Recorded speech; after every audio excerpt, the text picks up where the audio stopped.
તાલુકામાં આવેલી મુસ્તફુર ગામડીના સરપંચ તરીકે પાટણવાડિયા ચંદ્રકાંત સતત બીજી ટર્મમાં બાજી મારી સમગ્ર પેનલનો થયો ભવ્ય વિજય. 2.5 વર્ષના વહીવટદાર શાસનનો આજે અંત. 2.5 વર્ષથી લટકી પડેલી ગ્રામ પંચાયતની ચૂંટણી થતાની સાથે જ આજરોજ તેની મતગણતરી કરવામાં આવી રહી છે. વડોદરાના દશરથ ગામે આવેલી મહાપુરબેન પરાગભાઈ પટેલ હાઈસ્કૂલ ખાતે સવારે 9 વાગ્યાથી મતગણતરી શરૂ કરવામાં આવી છે અને ચુસ્ત પોલીસ બંદોબસ્ત વચ્ચે મતગણતરીની શરૂઆત કરવામાં આવી હતી.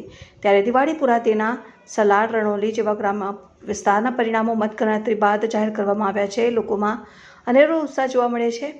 વડોદરા તાલુકામાં આવેલું મુસ્તફુર ગામડીના સરપંચ તરીકે પાટણવાડિયા ચંદ્રકાંત સતત બીજી ટર્મમાં બાજી મારી સમગ્ર પેનલનો થયો વિજય. એમના સમર્થકોમાં અનેરો ઉત્સાહ જોવા મળી રહ્યો છે અને સતત બીજી વખત ગ્રામજનોએ ચંદ્રકાંત પાટણવાડિયામાં વિશ્વાસ બતાવ્યો, જેનું મુખ્ય કારણ છે ડોર ટુ ડોર તમામ યોજના લોકો સુધી પહોંચાડી, જેમાં રેશન કાર્ડ હોય કે આધાર કાર્ડ હોય, કોઈ પ્રાથમિક સુવિધાઓને. ત્યારે 2.5 વર્ષના વહીવટી શાસનનો અંતના કારણે હવે ગામનો વિકાસ વેગવંતો બનશે, તેમ મુસ્તફુર ગામડીમાં સરપંચ ચંદ્રકાંત પાટણવાડિયાએ જણાવ્યું.